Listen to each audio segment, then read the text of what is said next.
Good morning to all the participants who are attending one-week national level faculty development program on advancement of sciences and its applications in engineering. Today's topic is advancements in leisure technology, recent trends and future. Department of Humanities and Science of Hyderabad Institute of Technology and Management is organizing 5 days faculty development program to explore the relation between science and technology. We are going all the way from day one onwards, preservation of ignored technology, renewable energy sources on day two, nanomaterial composites for energy and environmental application on day three, and today we turned into advancements in laser technology. Hope all these advances in sciences will be fetching to us to cope up with new scientific perceptions in technology advancements. Technology is driving force of this 21st century with a strong foundation of science and scientific approaches. Engineer will explore the technology. By this, I would like to hand over the session to Mori sir. Sir, please introduce our today's keynote speaker, Dr. Sandhya Pillai. Please, sir. Thank you, madam. I would like to take this opportunity to welcome today's speaker, Dr. Sandhya Pillai. Dr. Sandhya Pillai is currently working as Associate Professor and Head of Department of Physics and the in charge of Research and Development Cell and Coordinator of MTech Nanotechnology of Christian College of Engineering and Technology, Bhilai, Chhattisgarh. She has a teaching experience of more than 20 years at undergraduate and postgraduate levels. She has done her BSc from Mahatma Gandhi University, Kerala, and her MSc in physics from Pandit Ravi Shankar Shukla University, Raipur, Chhattisgarh. She has completed her PhD in solid state physics with specialization in optoelectronics from Pandit Ravi Shankar Shukla University, Raipur, Chhattisgarh in year 2008. Her research areas include semiconductor thin films, optoelectronic and photoluminescent materials, nanomaterials, and their characterizations. She is presently working on green synthesis of different nanomaterials for wastewater treatment, self-cleaning coatings for solar cells, and photocatalytic applications. She has worked on few research projects granted by Chhattisgarh government and has more than 25 publications in reputed national and international journals. We are delighted to have you on today's session, ma'am, in this 5 days faculty recruitment program. Now I request you to please enlighten us with your lecture. Thank you, Morish. That was a very elaborate and nice introduction.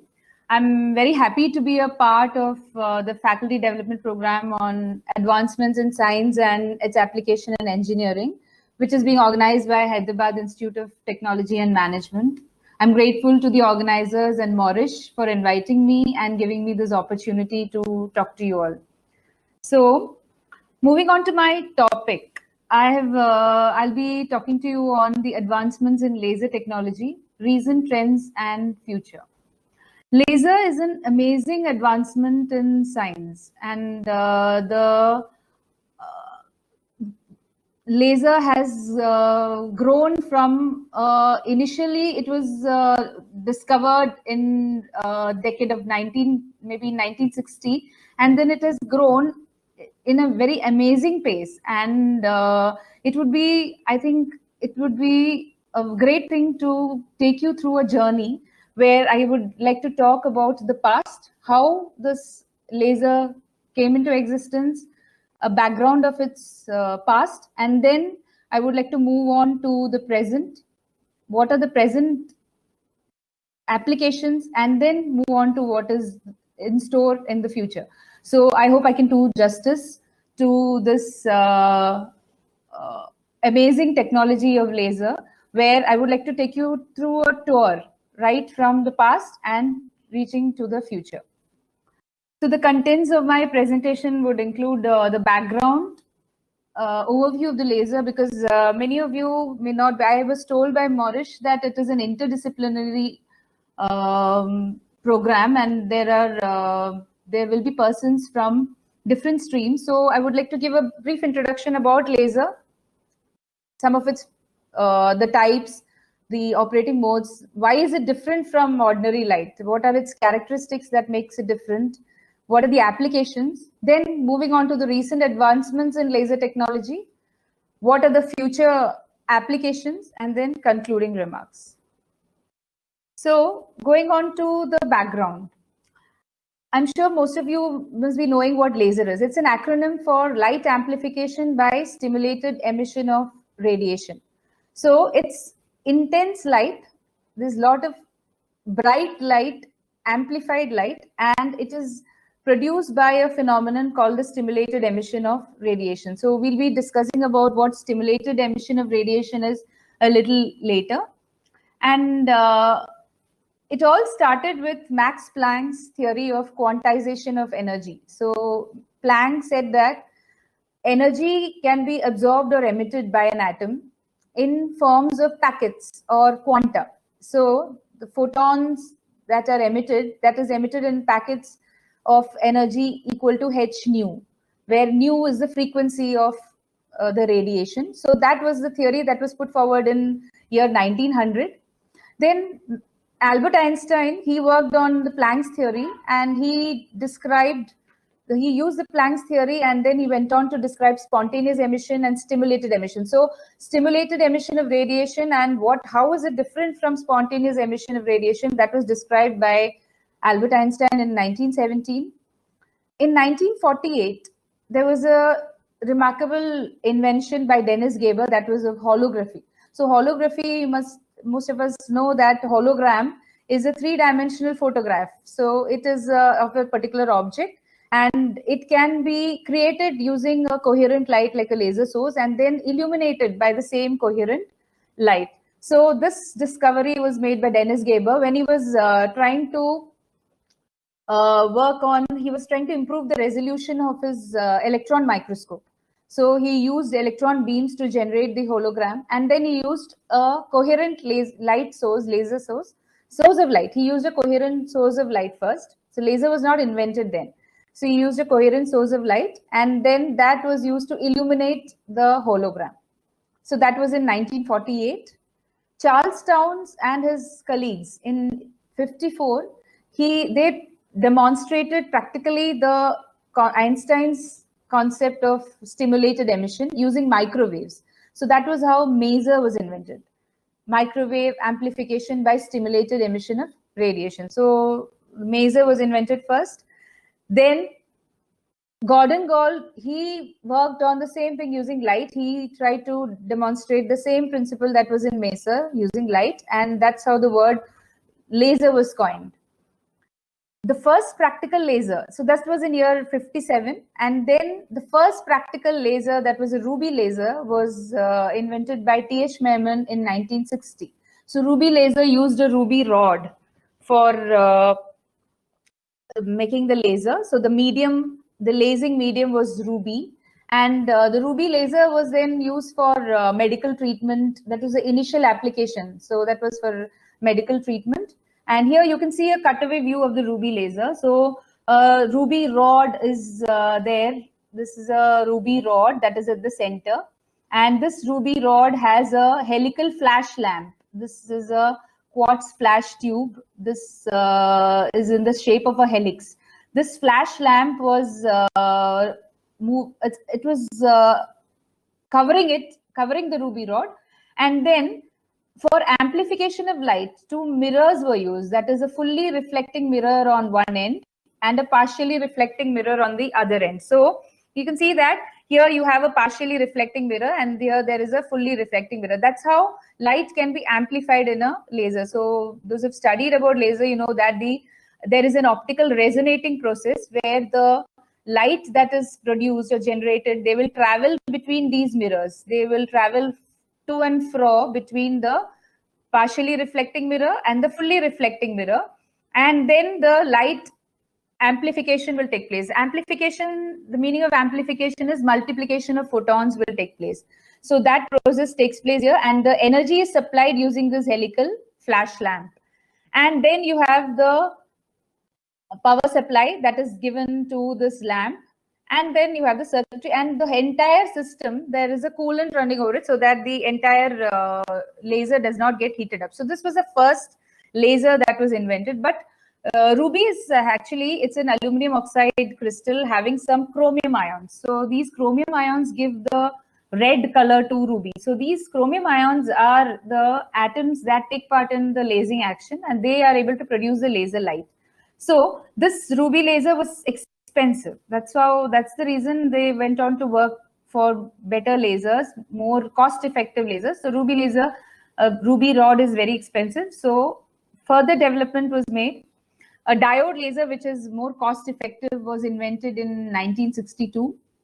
Then came the gas lasers. So first gas laser that was invented was the helium neon laser. That was a laser which was a gas mixture of helium and neon gas. But then there were many difficulties using a gas mixture.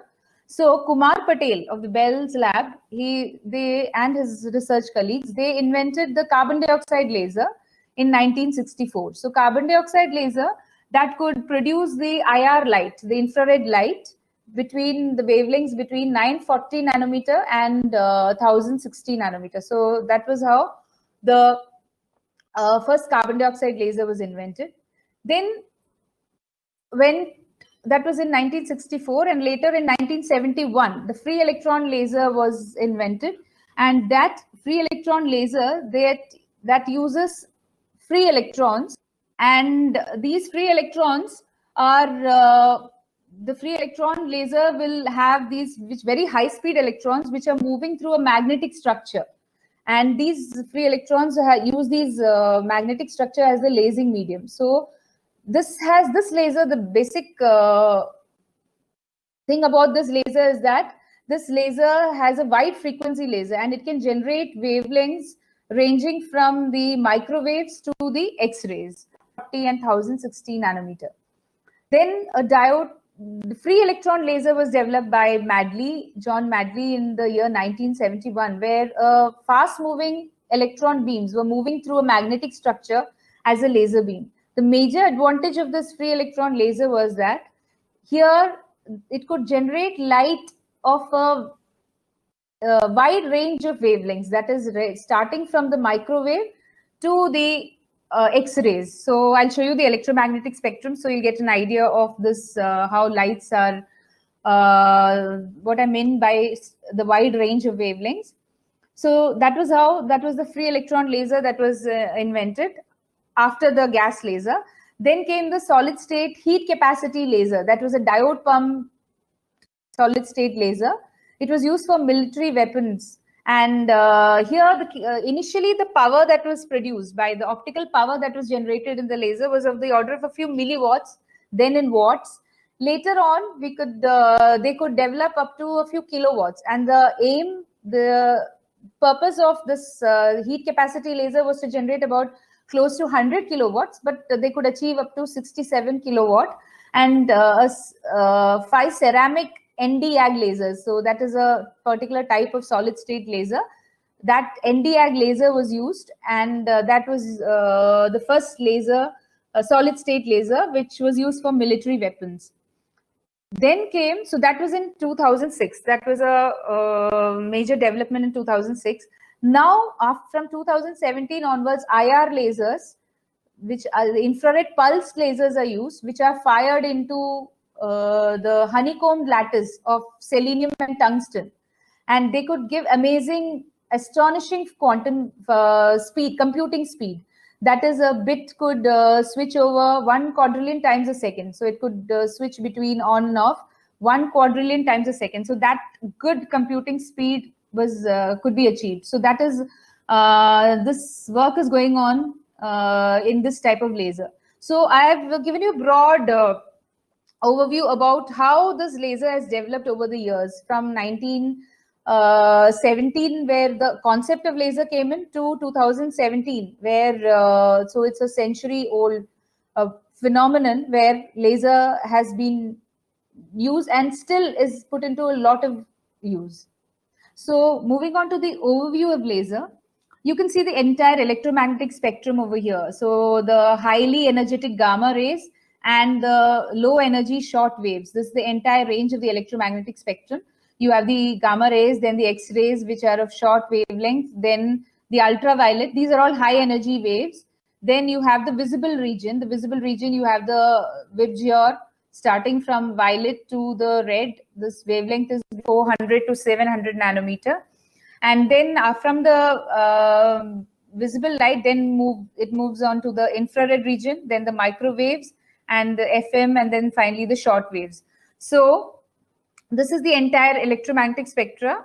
So laser light, initially a lot of light has been the laser production. Much of the laser light that was produced was in the visible region, many in the infrared region. Now short, ultra short infrared pulses are being invented, which are used for a variety of applications. So moving on to the principle of laser light. So here we know that electromagnetic radiation is emitted when a particle, an electron, when it gives up energy. So that is what happens is when an atom or an electron, which goes from a lower energy level to a higher energy level, it will absorb energy. And when it falls down, it will give up energy, it will emit energy. So the difference in energy level will decide the wavelength of light, what light will be emitted, what is the energy, amount of energy, what is the frequency of the light. That is decided by the difference in the energy levels. And the color is also decided depending upon the wavelength. The short wavelengths will be ultraviolet and the long wavelengths will be the infrared light. So the light that is emitted, which will carry the energy equal to h nu, which is also a known thing. H is the Planck's constant, nu is the frequency of the radiation. So here you can see that the levels are shown here. An atom can go from a particular, when it falls from a higher energy state to a lower energy state, there is emission of energy in the form of a photon that is having a radiation h nu, and that energy is equal to the difference in energy that is shown in this figure. So there are two types of emissions. I told you that Einstein brought up the concept of spontaneous emission and stimulated emission. Spontaneous emission is what we see in our ordinary light. That is, when an atom goes into the excited state, it cannot stay there for a longer time, it will come down. When it comes down, it will lose energy. That coming down process is on its own. That need not be stimulated. You need not make it forced to come down. So that is a spontaneous emission. But the drawback with spontaneous emission is that the light that is emitted during spontaneous emission is incoherent light.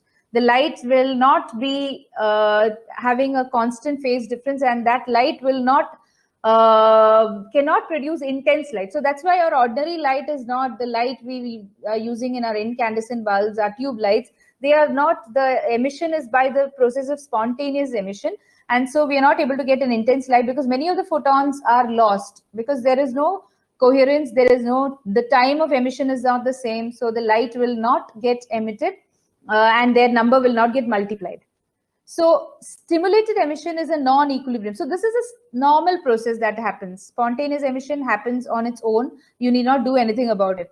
But you will have to force emission by a stimulated manner, by which what is done is that there is a photon which is having an energy equal to the energy difference between the lower level and the higher level. This photon will go and strike an excited state atom. So there is an atom in the higher energy level. There is a photon which will go and strike this higher energy state atom. This atom has no option but to fall down because it cannot go up to a higher energy level. This energy difference that has been provided to that atom is not useful for it to go to a higher energy level. So it has to come down to a lower energy level. So when it comes down to the lower energy level, it will emit two photons. One which is its own energy which it had earlier, and the photon which has gone and struck it. So two photons will come and that are having both the same frequency and they will travel together. And so what happens? Now these two photons will go and strike two more atoms. So when it goes and strikes two more atoms, then their 4 photons will come down. So this process of multiplication will happen. So 2 will become 4, 4 will become 8, 8 will become 16, 16 again 32, and then this number multiplies. So that is how the multiplication or amplification of light takes place by stimulated emission. So here, how the process of lasing emission is happening. Here we require 3 levels. So this is called a 3-level pumping scheme. So pumping, the meaning of the word pumping is, it's a terminology that is used in laser. That is the energy that is supplied to the atoms to go to the excited state. So this is the pumping energy that is required. So an atom will go from the lower energy level to the higher energy level. That is the excited level. That is I can call this level as level 1, then in the middle the level 2, and this level as level 3. Then atom will go from level 1 to level 3. Then from level 3, it will fall down quite quickly, because that level 3 is a highly unstable level. So at the unstable level, it will not stay for a longer time and it will fall down quickly. That will happen spontaneously. Then it will reach a metastable level. So this metastable level is a level where the atom stays for a longer time. That's why it's called a metastable level. So here the atoms can accumulate and they can stay for a longer time. And this atom is now in the metastable level. This atom will, from the metastable level, the atom will now fall down to the ground level by the process of stimulated emission, which I showed earlier. So what is happening, that there is a photon that will strike the excited, this metastable level, atom in the metastable level, and this photon will now stimulate that atom to fall down, giving 2 photons. So that's how stimulated emission will start. Stimulated emission will continue, and that's how laser light will be produced. So the important point is that stimulated emission should start and stimulated emission should continue. Only then we will get an intense laser light. So for stimulated emission to continue, there are certain things that is required. So that components which are the part of this lasing medium is that I'll be showing you in a diagram. It requires a resonant chamber. Now, why is it called a resonant chamber? That's because light has to there must be a complete optical feedback and it must resonate in the medium. The photons that are generated, they should not get lost. They will be resonating in the medium. They will be traveling to and fro. When I showed you a figure of the ruby laser, I talked about 2 mirrors. That is a semi-transparent mirror and a fully, completely, that is the mirror that will not allow any light to fall, pass through. That is, so these 2 mirrors, are used for allowing the light to travel to and fro. So that is why a resonant chamber is required. The active medium is the medium that produces laser light. And then the optical resonator, which I said that this is the arrangement consisting of the mirror. And there is a source of energy that is required. That is a pumping source. So here you can see that you have the resonant chamber, that is the active medium, where you have the laser light that is produced. Like in the case of a ruby rod, this was the active medium. Then in the case of a gas laser, the helium neon mixture was taken in it can be taken in a tube. So this is the medium. And then you have the pumping source. Here you can see the source of energy that is provided using this pumping source. It can be a laser, it can be an light, it can be an electric discharge, or it can also be some direct electrical supply which you provide. So you have to provide energy by some means. It can be an optical pumping, or it can be by some other means also. So first you have to give energy to the atoms to get excited first. They'll get excited first, and then they will fall down to the ground state. Then you have the 2 mirrors. You have the total reflecting mirror and the semi-transparent mirror here. This is the semi-transparent mirror. So the completely reflecting mirror, what does it do? It will not allow any photon light to pass through. And here you have the semi-transparent mirror. From this mirror, finally the laser output will come out.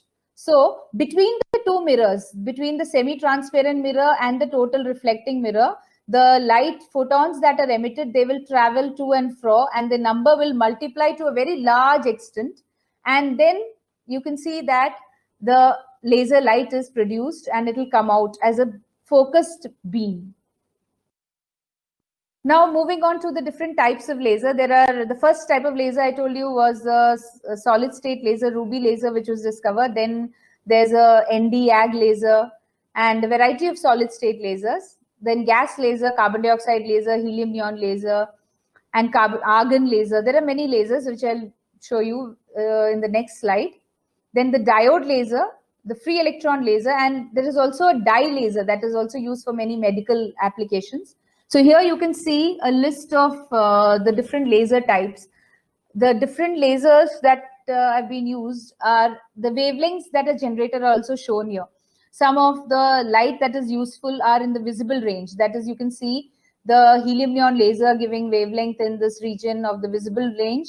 And there are also laser diodes which are giving light in the red region, that is the visible region, as well as the infrared region. ND-AG laser gives light in the infrared region. Carbon dioxide laser also gives light in the infrared region, that is 10,600 angstrom or 1060 nanometer. So you can see there's a variety of lasers, and usually the laser that is produced, they use a combination of materials, that is 3-5, that's called the 3-5, group 3, group 5 materials are used. And also you have the dye laser. The Rodman 6G is a dye laser, liquid dye laser, that is also giving light in the emitted light is in the visible region, that is 450 to 650 nanometer. So this is a list of a few lasers that are in use. Now the operating modes in the laser, there are two modes by which you can use a laser. That is a continuous wave mode that has applications in laser cutting mainly. And then there is a pulsed operation laser where the light is in the form of pulses. So there are, it's called closed and interrupt phases. So here the laser light, you can stop the pulse to be emitted by interrupting its optical path. That is the interrupt phase, or you can completely close. In between, if you interrupt, that is the interrupt phase. And at times you may even close the optical path. So these are the two modes by which the laser light is operated. That is the pulsed operation mode and the continuous wave mode. Now, why is laser different, totally different from the ordinary light that we use? It has a high degree of monochromaticity. That is, it's the wavelength is completely a single value, and the variation is even less than 10 angstroms. So it is highly monochromatic. That is a single color. High degree of coherence. Coherence means that the waves that are traveling, they will have a constant phase difference, and that length, now ordinary light has a coherence length of about only a few meters, but laser light has a coherence length of about a few hundred, even kilometers. So that is the major advantage of laser light, that it gives highly coherent light and it's completely unidirectional. Intensity is extremely high, about 10,000 times that of a ordinary light, and it is very less divergent. It does not get diverged, it hardly gets diverged at all. The beam is very focused. So these are the characteristics of laser that makes it very useful in plenty of applications. So now moving on to the laser applications, we can see over here the medical applications are, many of the medical applications are known to us. It's used, I've listed out a number of applications. It is used in cutting and welding, surveying, in textile industry, communication, laser printing, heat treatment, even barcode scanners, that's one application, laser cooling. So these are some of the general applications which I've listed out. Now I would like to move on to the recent advancements, what has happened in laser. So till now I was talking about the history and then some theoretical concepts about laser. Now what is happening in the recent years in laser technology will be maybe of much interest to you all. So laser cutting technology is one important thing where laser is being used. That is, you can see that laser cutting basically means you trim down the material. You cut it into different complex shapes. And this laser beam, so in laser cutting technology, the laser beam can give a smooth cutting surface. It runs down through the material and it will give a smooth finish. That is a major advantage of laser cutting. The finishing, the appearance, it was very smooth. And It also, this beam, what does it do? It initially pierces into the material and it makes a hole at the edge of the material. So it will first make a hole at the edge of the material and then the beam continues from there. So this does not, it actually, even though we are saying that it is cutting the material, it does not actually cut the material, it melts the material away. So the material gets, it's, so you can say it's more of melting than cutting. So it uses, this laser cutting technology can be used in cutting even cloth, and as soft as a cloth, and to a very hard substance like diamond. So this technology has a vast application, and the carbon dioxide lasers and Nd:YAG lasers are used, and a pulse laser can also be used, and even continuous beam lasers can be used for these laser cutting purpose.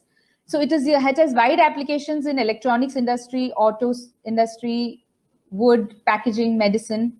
So here the pre-programmed multi-dimensional shapes can be achieved, and with a very smooth finish, very accurate cutting.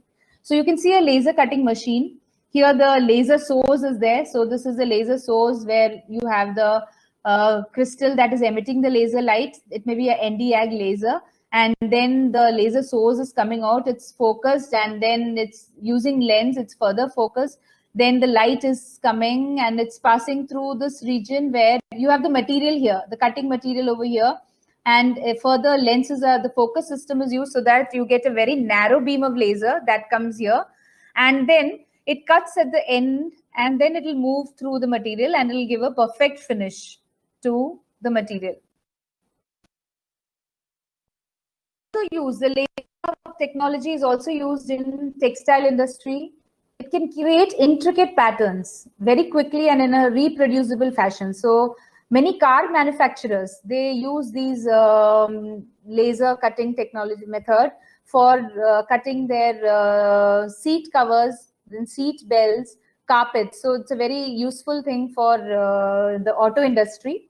And also many color shadings and patterns can be made on the fabric using these lasers. So carbon dioxide lasers are used for this purpose. So these lasers, these carbon dioxide lasers can be used for cutting the fabric in a very flexible manner, and it's very fast, and wastage is very less because you're doing it with a lot of accuracy and precision. The wastage is very less. And even for packaging, these lasers are used for highly precise engraving of the printing plates. For packaging, it's used. Then for making carbon dioxide lasers, where the QR codes for labeling the products, and for making QR codes, these invisible IR beams of carbon dioxide laser are having wavelengths between 930 and 1060 nanometer. And there is a writing speed of 1200 characters per second. So using this laser with good precision, these labeling and QR codes can be made with individual serial numbers you can make on this material. Also, these ultra short pulse lasers, that is a recent development in lasers. This is called the ultra short pulses. The ultra short pulses are also called ultra fast lasers. Why it's called ultra short pulse laser? Because the pulses switch over of the timing that is for the switching over between on and off is of the order of a femtosecond, that is 10 to the power minus 15 seconds, or even suppose if it's lesser than that, at the order of about 10 to the power minus 12 seconds or picoseconds. So these ultra short pulse lasers are used in making OLED, organic LED displays. So these organic LEDs, they are used in it's very useful in these flexible smartphones. So these photovoltaic films also, organic photovoltaic films also it is used. And these pulses, so what is an organic LED? I think people must be knowing that it consists of a thin stack of heterogeneous material which is deposited on a polymer substrate. So these have applications in smartphones, even in TVs, LED TVs. So this pulse lasers can give it a very flexible, it can be cut in a very flexible manner in this OLED displays. So the precision trimming of these displays, giving it a final shape, these ultra short pulse lasers are used. So laser ablation is also another technique where these pulse lasers are used. Laser ablation is like, there are two ways in which you can remove material from that is to process a material using laser. That is, one is the photothermal technique. Photothermal technique is like heating. So you remove the material, that's called hot removal. You remove the material by heating. So that is hot removal. Laser ablation is in contrast to that. It is cold removal. So there is no heat generated. The material is removed. So that is it will hit the target and the material is removed.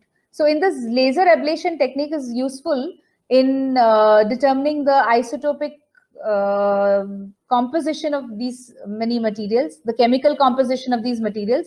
It is used in geology to study the composition of many materials. So it has vast applications in geology and forensic science. And another application is, interesting application is to produce rain. So where there is areas where there is drought, so power lasers, ultra high power lasers.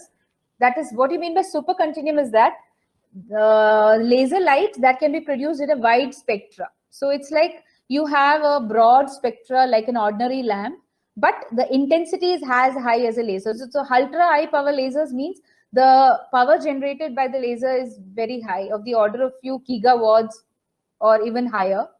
So what this laser can do is that it can ionize the cloud molecules. So what it will do, and it will result in condensation, and then it can trigger the formation of rain. So I can show you this. So this is how it's happening, the flexible OLED. There's a figure that is showing a flexible OLED and organic LEDs, and then the rain formation using, so silver nitrate ions. So the material that is normally used is a silver nitrate ions. And then the ionization of these molecules will take place using these laser, and then it can produce rain. The laser ablation technique, you can see the pulse laser, the ultra high power pulse laser that will go and hit the target material, and the material is removed without generation of heat. So that is the laser ablation technology. Now another application is it is useful in joining metals and thermoplastic resins. So sometimes if you want to join some dissimilar materials, so there are certain dissimilar materials which there may be a mismatch in their physical and chemical properties. So when you join these materials, there will be some problem. It can be tricky. So joining dissimilar materials can be tricky. So these YAG lasers, yttrium aluminum garnet. So I had talked about ND YAG lasers. The basic composition of a YAG laser is yttrium, it's a rare earth element, and aluminum garnet, that is aluminum oxygen composition. And in that, when you dope neodymium, that is another rare earth element, then you get the ND YAG laser. Or sometimes when you don't dope, then you have the YAG lasers. So these YAG lasers are used in joining these materials. So in this technique, two materials, they are joined together with both physical and chemical bonds, and it gives a secure joint with high shear strength. So that in the process of the problem with joining dissimilar materials can be removed using these lasers. And this joining of these materials has many applications in electronics, in aerospace, and in medical devices also. Another application is for in formation of graphene ink.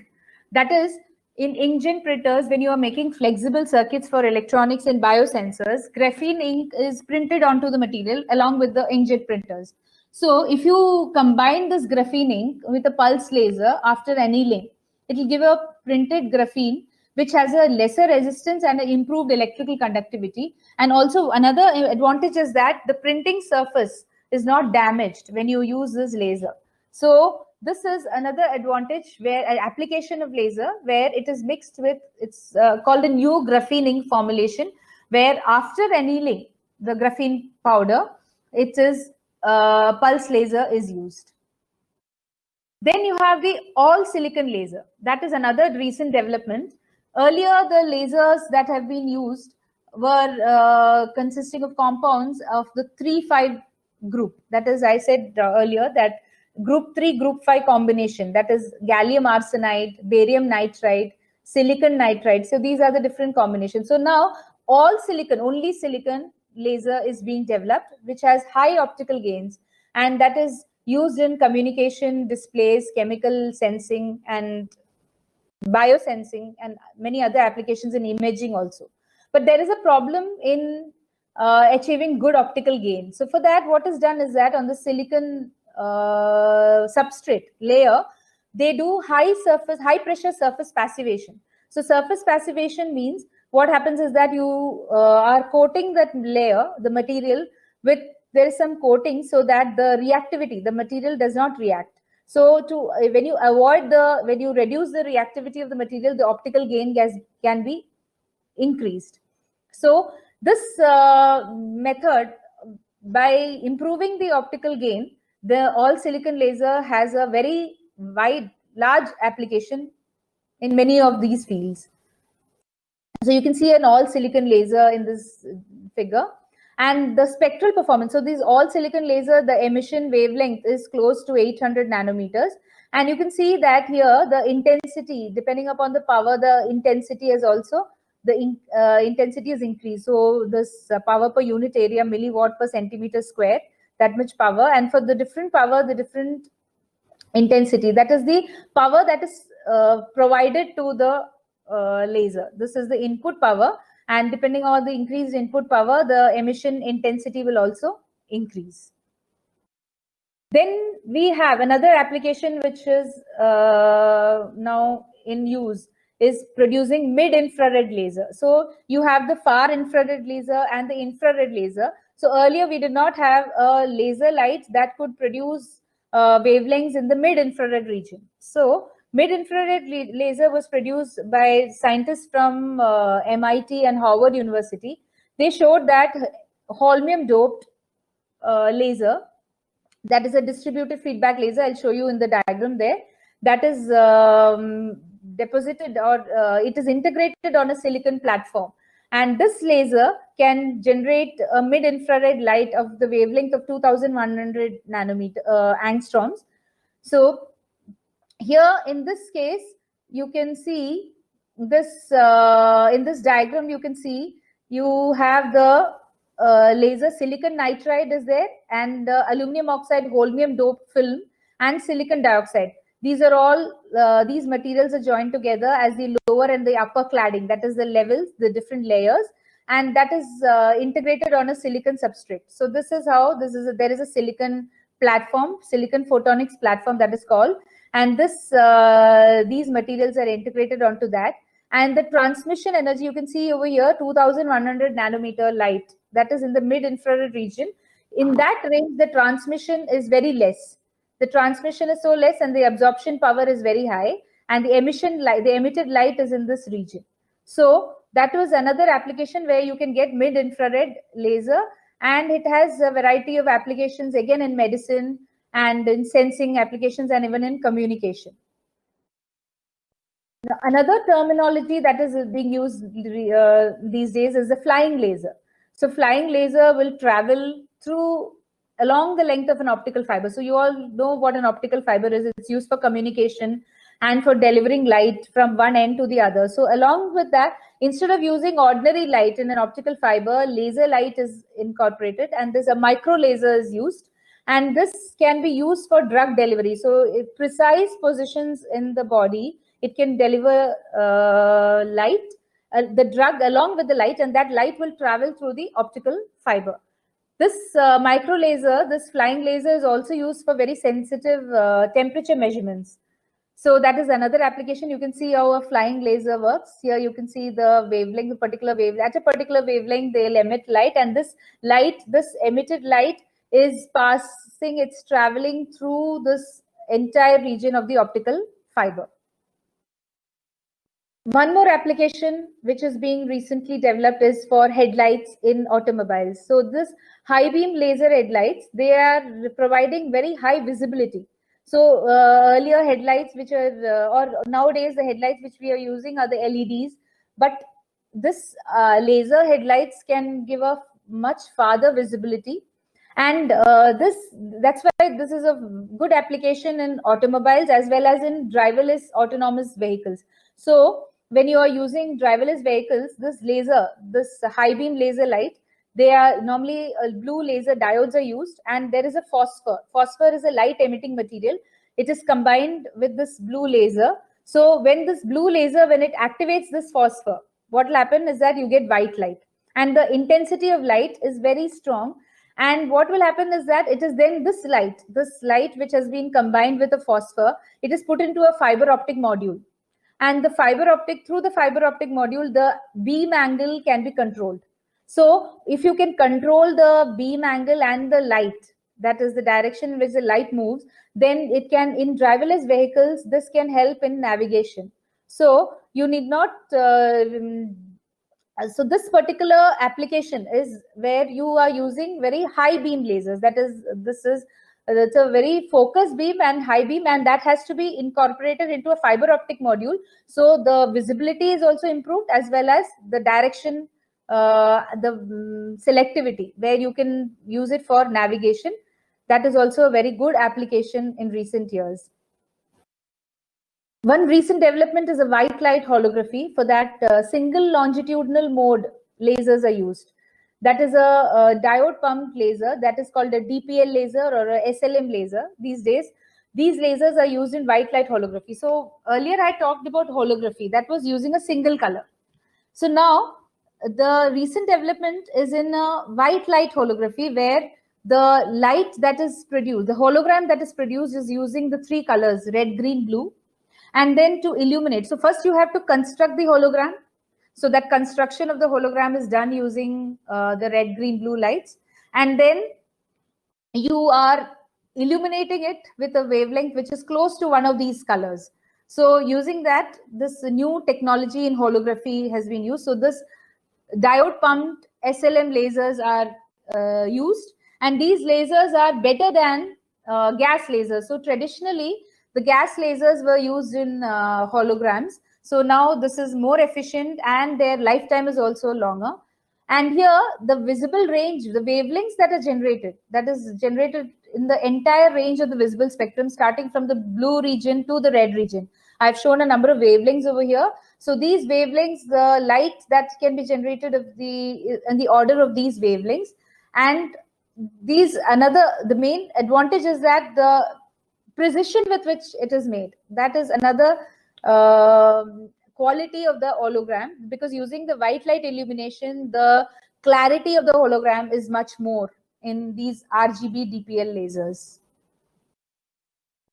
One application which is being developed, which may not have been in much use of late, is the smart cars, where you can use data transfer. So you have wireless high-speed Li-Fi communication. Li-Fi communication means light-based communications, where there can be communication of about 8 gigabits per second. And these high beam laser lights, here using these laser light, you can transfer data between certain infrastructure. Like you can use there are some smart sensors which will transfer data between street lights while you're traveling on the roads, between some infrastructure on the roads and with street lights. The light, these smart cars are useful, and these laser light sources are useful in these smart cars. So these in smart cars, there is one application which I told you now, that data transfer can be possible using these light sources. Now, till now we have talked, I told you that laser, the first application of laser was in medicine. So let's just go through some of the applications where it is used in the medical field. It is used in the treatment of myopia and cataract, where it's known to us laser surgery is very common. It's used to treat cataract and to get clear vision. Laser surgery is also used in these cosmetic surgery, in removing wrinkles. Lasers are also used in gum care, treatment of tooth decay, in varicose veins, where that's called a phlebology treatment. Here also lasers used. Dye lasers are used in expansion of these blood vessels. This is treatment of angiomas in children, and also to treat lesions. That is, there may be cuts and wounds. For that, dye lasers are used. Nd:YAG lasers are used for treating skin diseases. That is, to remove acne, warts, birthmarks, and all these applications also, the Nd:YAG laser is used. Now, one important application which has gained a lot of interest in the last years, where the scientists working on this field have got the Nobel Prize, was the optical tweezer. So optical tweezers are optical traps. They are basically that uses laser devices that is used to trap light. So what is done is that a laser beam is focused using a high resolution microscope. The objective of that microscope will focus the laser beam onto a spot. I can show you that here. The laser beam is focused onto a particular spot on the material, and this spot will act as a trap. It can trap different particles. So it can trap cells, it can trap even different molecules, the particles. So it is used to study DNA and other single molecular studies, wherever you have to study about single cells, in studying the motion of molecular motors, studying of DNA, studying of proteins. So for all these applications, these optical tweezers are very useful. The main thing is that this tweezer can trap the light. So the laser will help, it will act like fingers. It's like fingers that will catch hold of these particles. So that was a very important development in biological science. So as I showed you here, it will trap the particles. And the Nobel Prize in Physics in 2018 was awarded so it was shared between two amazing works in laser. One was this optical tweezer, which was invented by Arthur Hashkin. And what he did was that he could study how these tweezers could capture viruses, bacteria, even living cells. And the main advantage is that it can be studied, examined, it can be manipulated, and the cells are not getting damaged. So there is a lot of it's a groundbreaking invention by Arthur Hashkin, where these optical tweezers can be used for controlling and studying our human body.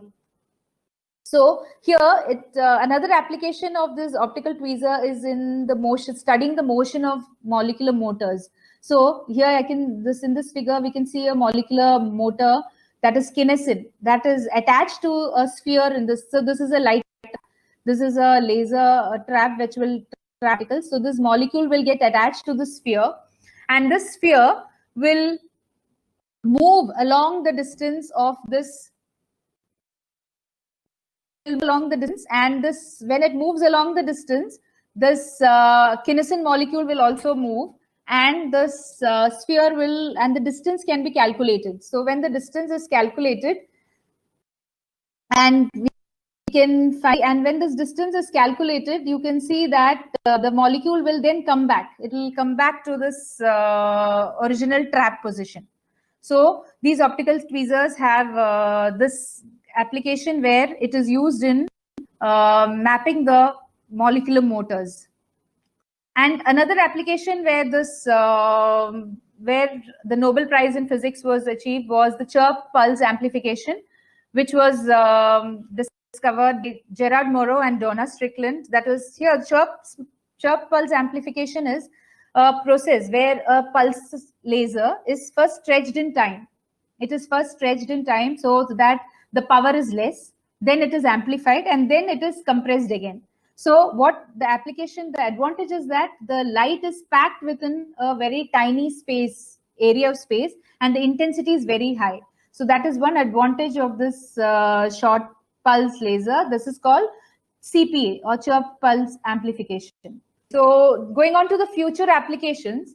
So till now, the major breakthrough in laser science was the optical tweezers and these chirp CPAs, chirp pulse amplification. So what has been tried, the scientists have been trying to achieve high power, very high power, and ultra short pulse, very short pulse and very high power.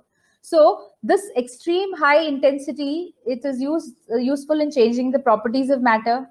Insulators can be converted to conductors.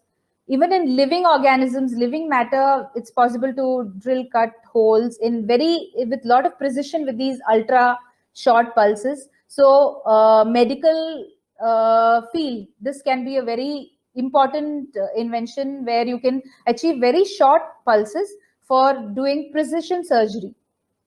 Lasers also, they are much used in data storage, where into the storage medium tiny holes can be drilled.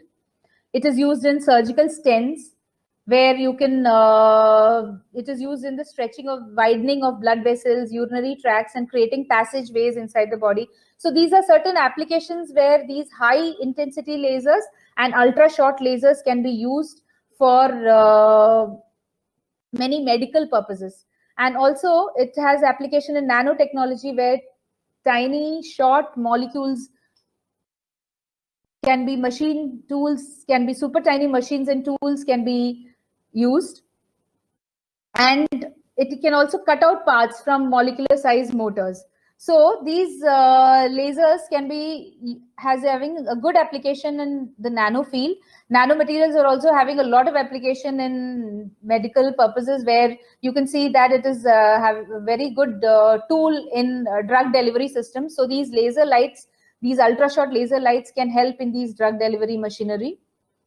Another area of importance is the attophysics, that is attosecond physics, where here the pulse rate that has been achieved is about 10 to the power minus 18 pulse per seconds. That is achieving laser pulses that are very short. That is about even a few hundred attoseconds. That is 10 to the power minus 18 seconds.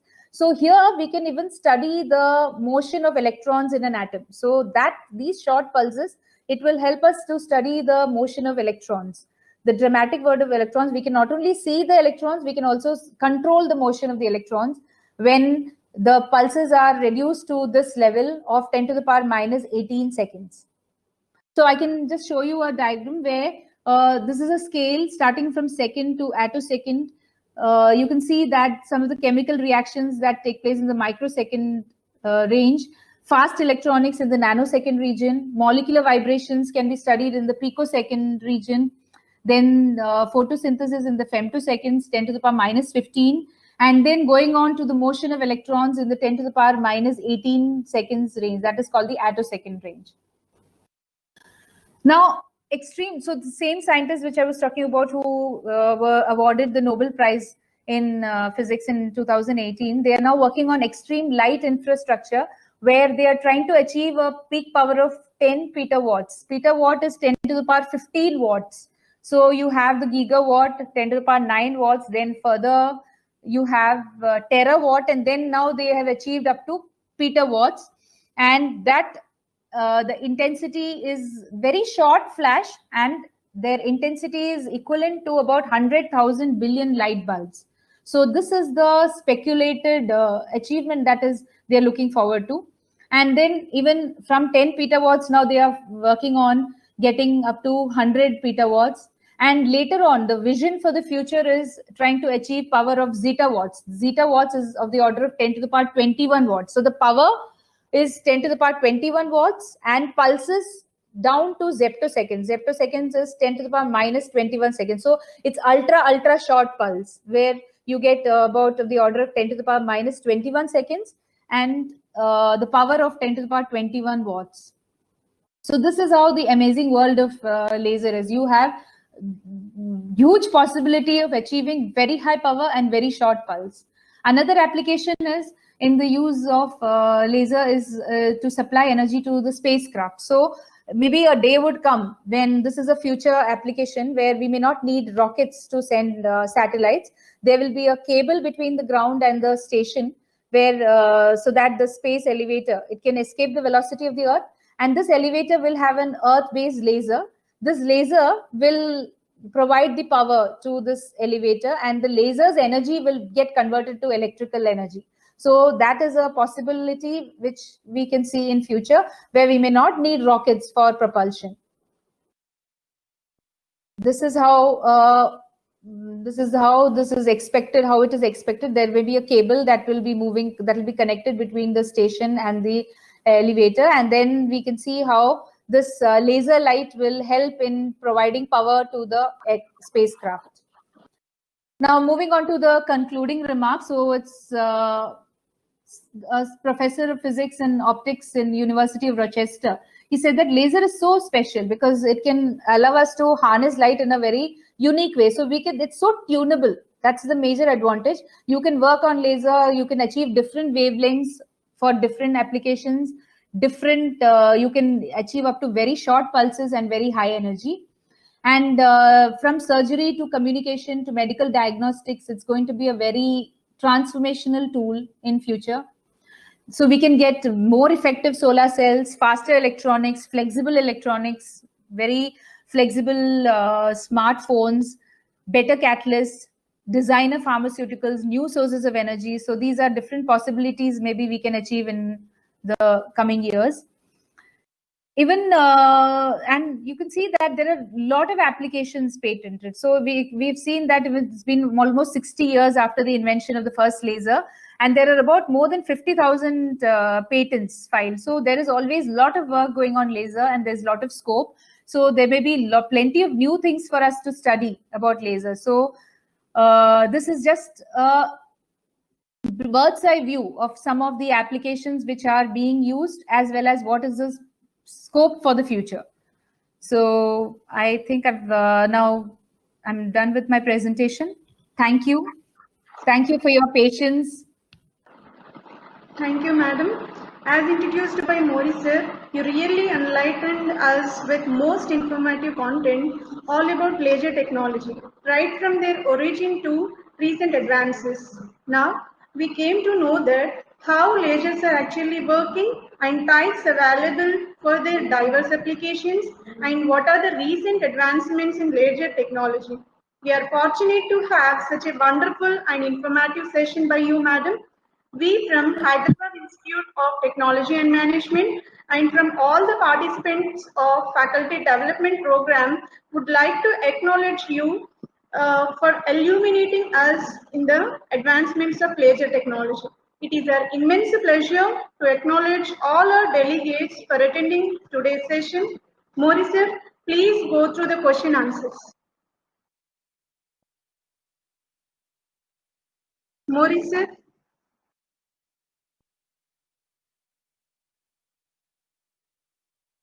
Sir? I can see some questions here. Lavanya madam, will you go through the question answer session? I can see some questions here. The difference between mechanism of spontaneous and stimulated emission. That was one question. Madam, I will.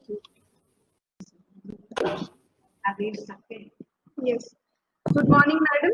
Presentation was very informative. I would like to pose one question regarding the difference between mechanism of spontaneous and stimulated emission. Thank you.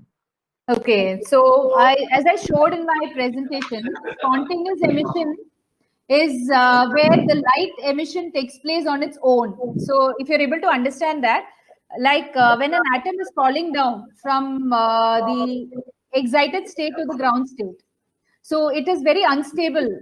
Am I audible? Yes, It's very unstable. Yes, madam. It's very unstable in the excited state. So what happens is that when it is reaching the excited state, it will fall down quickly. The time it takes is about 10 to the power minus 9 seconds approximately. So it stays there for a nanosecond and then it falls down. So that was the initial thing that used to happen. So now when it falls down, the light that is emitted will not be emitted together. You will not get photons that are emitted together. They will be traveling in different directions. So they may get lost. So you do not get intense light using spontaneous emission. Now in stimulated emission, the difference is that the photon that is striking the atom at the excited state, that photon will come down with another photon. So 2 photons will be emitted. So when 2 photons are emitted, both are traveling together. So these 2 photons will again go and strike 2 more atoms, and then 4 photons will be emitted. These 4 photons will go and strike 4 more atoms, and then 8 photons will be emitted. So you'll see that the number keeps on multiplying, and these photons will keep on traveling together, and they will multiply. And then for that multiplication, we are creating an atmosphere for multiplication where you have 2 mirrors on 2 sides. So the photons number will increase in a very large manner. So the difference between stimulated emission and spontaneous emission is that stimulated emission you can control. You can control the emission of photons. You can get coherent light by stimulated emission. Spontaneous emission is like you have in your ordinary lamp. The filament gets heated and the light is emitted, and that light that is traveling, it will get, and another main thing is that the emitted light is not focused. In stimulated emission, in laser emission, the light is extremely focused. So you get intense light and very focused light, which you cannot get through spontaneous emission. Am I able to answer your query, ma'am? Yes, madam. Okay. There is one more question, madam. Nano laser guns can help army a lot. Please elaborate on this issue. Nano laser guns. So that is actually, see, as I told you that in military weaponry, these lasers are being used. These nano, it's now even the particles, the materials that are used in these type of laser, those particles are in the nano size, or the bulk size or nano size, both are being used. So they have application in weaponry, and these rays, these laser rays, as I'd shown earlier, so these have the focusing ability. That is the main advantage of these materials. So they can be they produce very ultra short pulses, and the mechanism here, this very sharp focus that can be achieved. So it can be very easily directed at a particular point. So that is why it's useful in weaponry. Thank you, madam. Another question is that, is it possible to apply laser therapy in tumor therapy? Yeah, laser is used in tumor therapy also. It's, as I told earlier, it's used in treatment of tumor. It is in many surgery, removal of tumor. So the basic idea here is that these fast moving, these there may be an optical in laser. Normally in medical, in surgery, in therapy, what is used is an optical fiber. So in these optical fibers, along with the optical fibers, the laser light is made to pass. So this laser light can take you to the exact position of the tumor. So in that particular place or location where there is, so that exact precision of that location of the tumor can be achieved. So that's why it's very useful. So use in the focused laser beam, and these high beam lasers, they have high intensity, and that is directed along. So I had shown you about a flying laser. That is very useful in tumor therapy. Thank you, madam. Actually, we are getting all the questions in a huge flow, but we will take another 2 or 3 questions. One more question from one user is, what is the variation in efficiency among solid state and gas lasers? Thank you for giving useful information in current trends.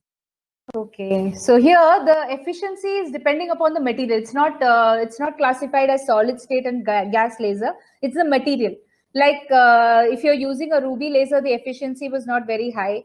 The further solid state lasers, there are plenty of solid state lasers like Nd:YAG, rarer doped lasers, alexandrite crystal lasers, gallium arsenide. These are all having different efficiencies. So there you cannot classify as solid state laser and gas laser for the efficiency.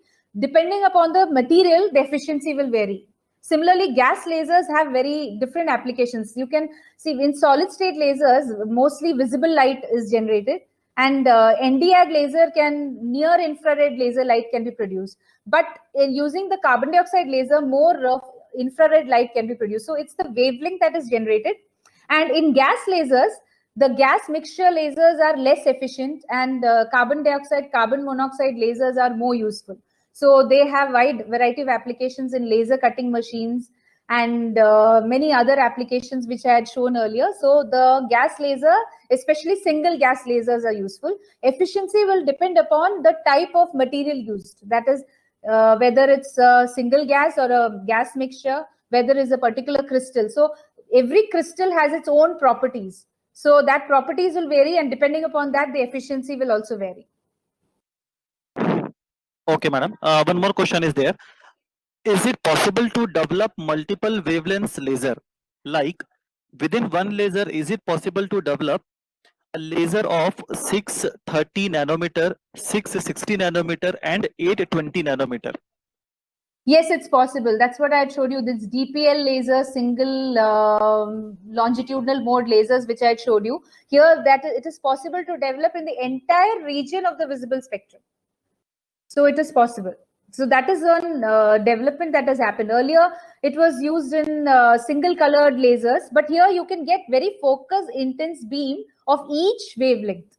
So you can use it, you can tune it. That laser light can be used, tuned depending upon your application, and you can get, it's possible using these diode pumped lasers, where single longitudinal mode lasers, it's possible to get different wavelengths. You can get wavelengths from starting from the violet color to the red range of the entire region of the visible spectrum. Thank you, madam. We'll take one last question.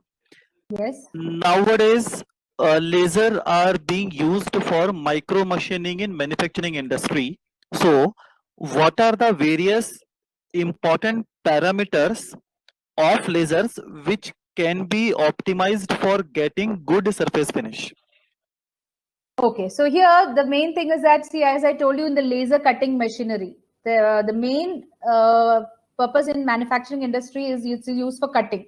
So for the precision, the ultra short pulses have to be used. That is the major parameter which we'll have to use, is that the pulses should be very fast. This must be, it could be of the order of, even as I said, it could be zeta seconds is what is achieved. So picoseconds, attoseconds are certain achievable targets which can be made. So with that, you can achieve large precision, accuracy, very smooth finish, that you do not, the wastage is very much minimized in this case. So what is required is very short, very short pulses. The pulses, however short it could be, that would be more advantageous in getting precision as well as finish, good finish in cutting. So that is the major use in manufacturing industry. Thank you so much, madam, for handling all the queries. However, we are getting so many questions in a flow, but as we are running out of time, I am assuring all the participants that for sure we'll handle all your queries after the session through emails. Once again, I want to thank Dr. Sandhya Pillai for elaborating us with all the beautiful content, and I am sure that all the faculty members, researchers, and the students who are attending this webinar, they will definitely use this lecture as application in a very important way in their career. Thank you once again, madam, and thank you all the participants. Thank you. Tomorrow, Thank you, once again, Maurice. we will join at 11:30. Thank you, madam. Thank you, Maurice. Thank you for giving me this opportunity. I hope I have given a brief overview about laser, and I hope people would be interested in studying more about laser. Yes, madam. We will be sharing your contact details with all the participants, your email ID. If they are looking forward for some more research work, they will surely contact you. Thank you, madam. Thank you, Thank you, madam. madam. Thank you. Thank you, ma'am.